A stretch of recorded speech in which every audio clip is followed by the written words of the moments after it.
Vida é movimento, simples assim. Mas o que é movimento? É o que me permite falar. É o que me permite estar em pé aqui. É o que me permite expressar. É o que acontece resultante de contrações musculares por todo o meu corpo, mas que não se resume às contrações musculares. Pare 30 segundos e fique inerte. Tente ficar inerte. Veja se você consegue.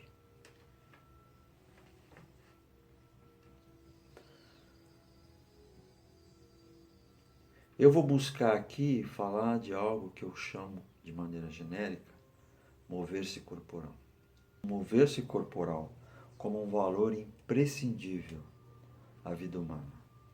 Vida é movimento. Simples assim. Essa capacidade humana, mover-se corporal, valorosa per si, ainda que oculta e silenciosa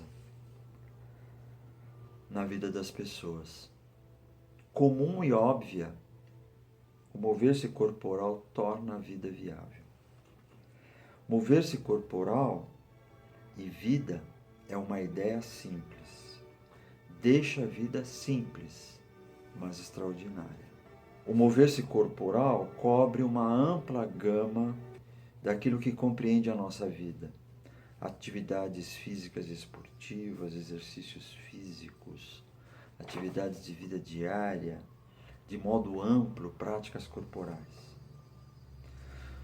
O mover-se corporal engendra um mosaico com atividades corporais, com práticas corporais, ou especificamente nos esportes, nas atividades ocupacionais, na dança, nos gestos, nas lutas, nas brincadeiras. O mover-se corporal dá potência ao corpo e assim constitui o viver de um e de todos. O mover-se corporal compreende deslocamentos espaciais do nosso corpo num tempo que é justo, com timing. Timing é tudo na vida. A dimensão do mover-se corporal, ela é por demais evidente, óbvia, comum, mas eu diria extraordinária. Tire essa possibilidade de se movimentar e veja o que sobra da sua vida. Levantar da cama para começar o dia. Alcançar e pegar um copo de água que está do lado da sua cama para saciar a sua sede. Olhar para o pôr do sol ou para o nascer do sol no horizonte. Pense em tudo isso sem a capacidade para se movimentar. O que é que resta? O mover-se corporal, como eu disse, é comum, mas extraordinário. É comum porque fazemos incessantemente e nem pensamos. Realizamos inúmeras atividades do cotidiano, das nossas ocupações, e precisamos de mover-se, de se mover-se corporal. Por isso ele é comum, óbvio, não damos atenção. Mas ele é um comum extraordinário, porque ele preenche as nossas vidas, tornando-a viva. O mover-se corporal nos permite olhar, ouvir, cheirar, saborear, tocar, sentir e, sobretudo, nos sentir. Sobretudo, nos sentir. Quando eu me movimento, eu me sinto. Sinto o meu braço, o meu tronco, a minha perna e a outra. Mas não tudo isso como uma parte mecânica isolada. me sinto como um todo, que de tão presente se obscurece em minha mente. Essa mente ativa e falante, mas que sem esse mover-se corporal se torna muda e soturna. Ao agirmos corporalmente, nós experimentamos o mundo por nós mesmos. Há um extraordinário comum nas nossas vidas, o mover-se corporal. Com sua mecânica viva e fluida, maleável e confiável, ainda que silenciosa, comedida, sem alardes, essa capacidade nos permite viver por nós mesmos. E isso, gente, não é pouca coisa. Posto de uma maneira bem simples, o mover-se corporal é uma capacidade humana e valorosa per si. Ela é uma capacidade porque o organismo, um ser vivo, uma pessoa, se torna capaz de efetivamente ocupar o ambiente, usando de movimentos. Ocupar significa habitar o ambiente. E ao habitá-lo, ela torna esse ambiente num espaço de ação pessoal, social e coletiva. Ela é humana, porque logo nesses movimentos que fazemos ao ocupar o ambiente, tornando-o espaços de ação, nós criamos signos. Com o movimento da mão, eu faço gestos. Com a minha expressão corporal, eu transmito significados. Eu trago a emoção à flor da pele, à medida em que me movimento. Isso tudo cria um contexto, onde o conteúdo da fala só é conteúdo na medida em que se manifesta num corpo agente. Ela é valorosa per si, porque ao me movimentar, eu posso fruir, eu posso oportunizar a minha ação fazendo sentido para mim. O fruir aqui permite realizar. É algo que eu vou me aproveitar da relação com o ambiente. Eu posso desfrutá-la. Isso está envolvido no prazer que a gente sente em arremessar uma bola. Isso está envolvido no prazer que a gente sente quando a gente caminha por um bosque. Ou até quando a gente está escrevendo, ou quando a gente está dirigindo um carro, numa longa estrada. Esse mover-se corporal nos permite desfrutar dessa experiência, uma experiência que fazemos por nós mesmos. Mas quando nós falamos que o mover-se corporal é uma capacidade humana, valorosa per si, o que a gente quer dizer com capacidades? A referência vem de uma série de trabalhos realizados sob os auspícios do Programa das Nações Unidas para o Desenvolvimento, que eu tive a oportunidade e o privilégio de trabalhar como pesquisador no período de 2015 a 2019.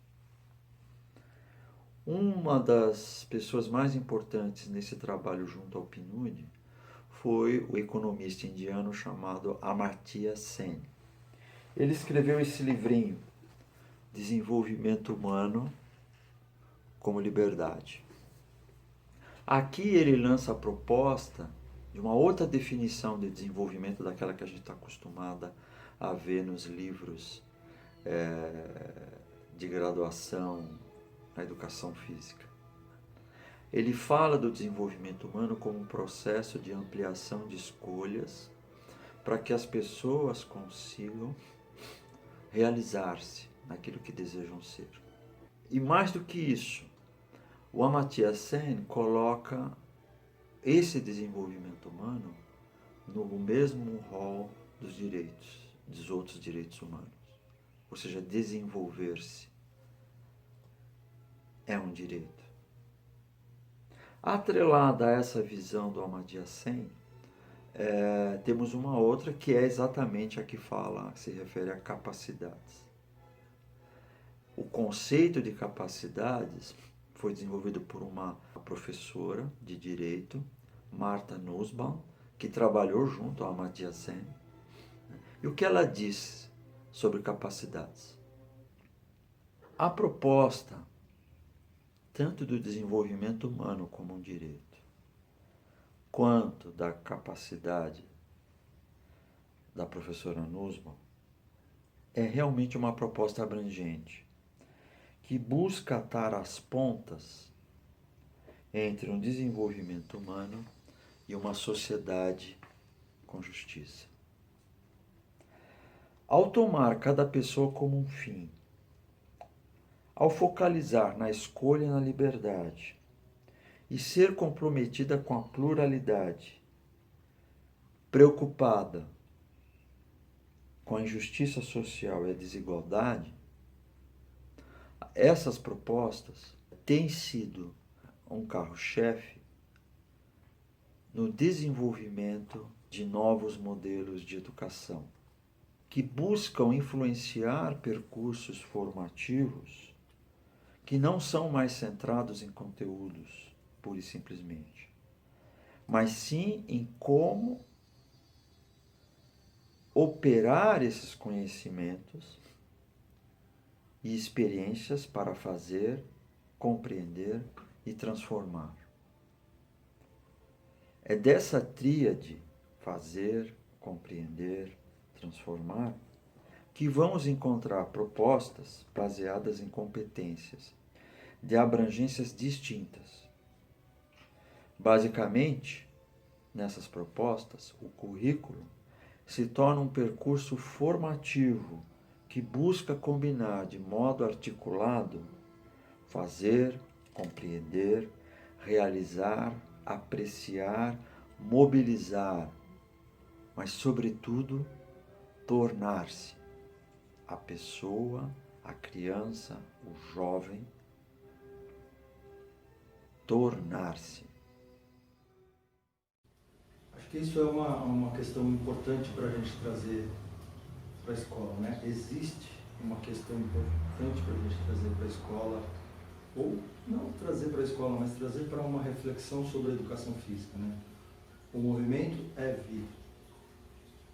Então, o movimento é vida. Então, vamos pensar no nosso aluno. E vida é movimento. E vida é movimento. Mas vamos pensar no nosso aluno. O que a gente quer com o nosso aluno? A gente quer que ele se desenvolva plenamente.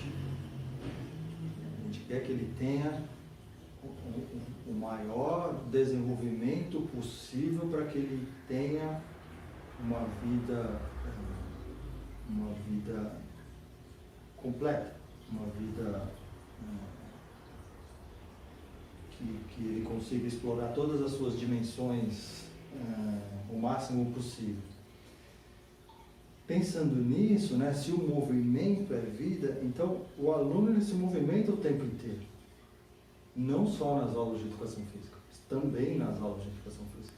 Então, nas aulas de educação física, a gente tem a oportunidade de ensinar sobre esse objeto extraordinário que faz com que a gente viva, tenha vida, que é o movimento. Mas aí, Vasco, tem uma grande confusão. Quando a gente pergunta para colegas o que estuda educação física, né? Qual é o objeto, qual é a especificidade da educação física. Então, quando a gente fala que vida é movimento e se estuda o que se estuda na educação física é o movimento, então isso já traz um avanço muito grande para essa disciplina que tem como objeto algo que é essencial, é aquilo que você acabou de falar, que é essencial para o viver do ser humano, que é o movimento. Você vê que interessante, né? A gente pode pensar na seguinte perspectiva. O único momento do aluno estudar sobre o movimento, que é algo tão importante para a vida dele, é nas aulas de educação física. Né? Então, às vezes, muitas vezes, a gente fixa no conteúdo. O que eu vou ensinar para esse aluno? Eu vou ensinar a modalidade tal, ou o jogo tal, ou o que quer que seja. E a gente não percebe a oportunidade que a gente tem de fazer com que esse aluno compreenda o que é esse fenômeno tão extraordinário que é o movimento, que não se resume, como foi dito, ao resultado de contrações musculares. É muito mais do que isso. Sim. E nesse sentido, estudar o movimento envolve várias dimensões. E aí vem a questão, nós na escola, o que é muito mais do que isso? O que é o movimento, não só como resultado de contrações musculares do corpo? Quando a gente vai para esse âmbito, é o que você falou, as dimensões, elas se expandem, né? O movimento, ele é cultural, ele é filosófico, ele é científico, ele é biológico, ele é fisiológico. O movimento é tudo, porque a vida do aluno, ela não se restringe a uma dimensão só. Ele não vai encontrar uma dimensão só do movimento na vida dele. Aliás, essa é uma outra questão importante. O aluno vem para a escola sabendo se movimentar. Então a gente muitas vezes quer ensinar o movimento ou determinados movimentos para o aluno. Só que ele já sabe se movimentar. Né? Aí tem uma questão, Vasco, que é importante e fundamental, que distingue, que é saber por que aquela disciplina, por que aquele componente curricular está fazendo lá, para ensinar o quê.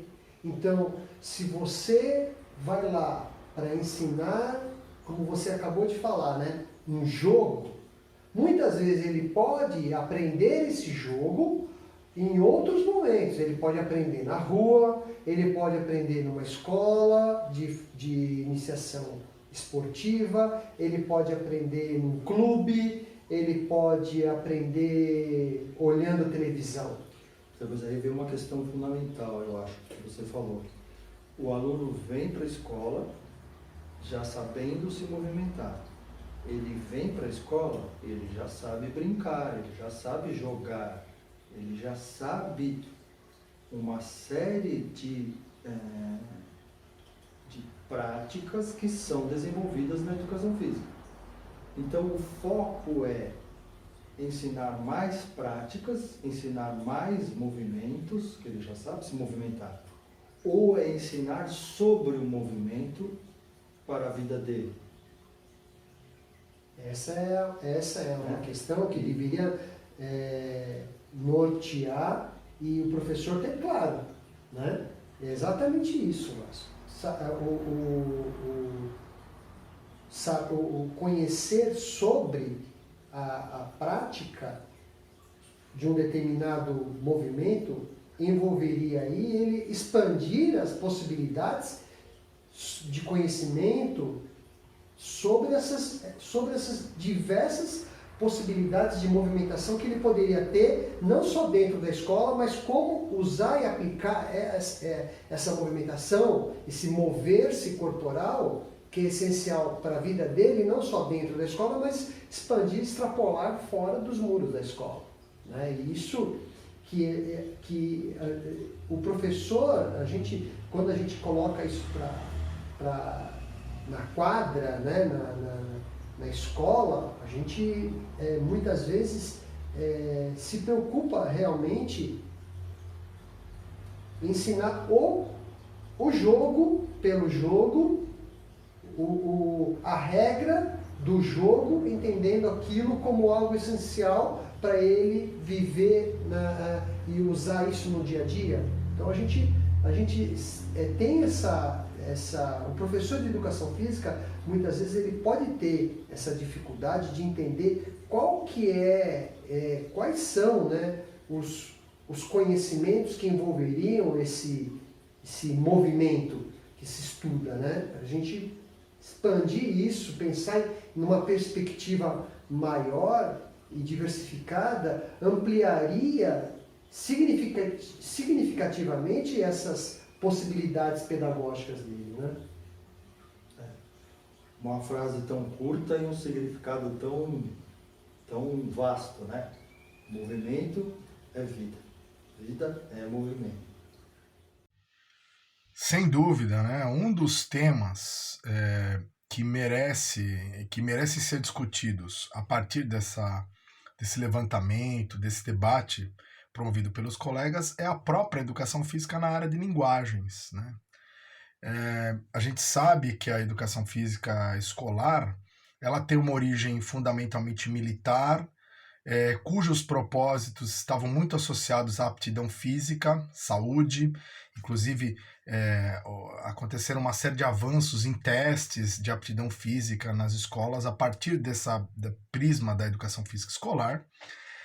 Quando ela, em meados dos anos 80, ela passa por uma crise de identidade no Brasil, muita gente sai do Brasil, né, e vai fazer seu doutorado no exterior, volta com uma série de perspectivas diferentes sobre a educação física, ela passou por mudança, ela passou a perguntar o que ela é, né? Para que ela serve, questionar, por exemplo, modelos, se aqueles modelos que eram preconizados e aplicados anteriormente, eles davam conta, e a grande reflexão é que eles não davam, né? E aí ela passa por uma grande mudança. Dentro dessas mudanças, ela passa a ter uma conotação muito mais própria da cultura, uma delas. E aqui ganhou muita força, né? Nessa área da cultura, a educação física tem procurado, de lá para cá, conquistar um espaço a duras penas, porque ela ainda encontra muita dificuldade em se consolidar. Ela tentou se aproximar da área de códigos, num primeiro momento, e chamada códigos e linguagens, porque se acreditava que pela contribuição que ela teria associada à expressão corporal, mas é uma dificuldade muito grande. Talvez o caminho dela seja mesmo associado à cultura, independente da área em que ela venha a se consolidar, mas uma área em que esteja voltada à apropriação da cultura. E uma cultura o quê? Uma cultura do corpo, uma cultura associada a movimento. Um outro aspecto que eu acho que é importante a gente pensar diz respeito à própria formação do profissional. Independente da área em que ela esteja, educação física, eu tenho que ter profissionais que deem conta dos desafios daquela área e dos desafios da escola como um todo. E aí, pensando nisso, nos remete a pensar na própria formação profissional, que ela ainda é muito linear, ela é baseada no modelo de certeza, um modelo reprodutor, quando hoje o universo de trabalho, do mercado de trabalho, por exemplo, no contexto escolar, sobretudo, ele pede um professor que esteja preparado para lidar com o imediato, com imprevistos, que seja um produtor de conhecimento. Então isso tem que ser pensado. E um outro aspecto, eu acho que eu destaco esse último também, é o distanciamento da educação física com outras áreas, inclusive do próprio exercício que deveria ser feito com a área de códigos e linguagens, ou da área de linguagens, né? Porque o profissional ele já atua limitado, ou em grande parte das vezes, num contexto absolutamente diferente que é de fora da escola, que é o da quadra. Então, o meio e a mensagem, ele já está num espaço diferente. Considerando ainda que, além do espaço diferente, muitas vezes os seus propósitos não são, em grande parte das vezes, devidamente refletidos, acompanhados, isso distancia mais. Então, os processos, os programas de formação têm que levar um pouco mais isso em consideração, e os profissionais que atuam na área têm que levar essa aproximação com a área de linguagens como um todo, e com o projeto pedagógico da escola como um todo, como uma necessidade, como um desafio.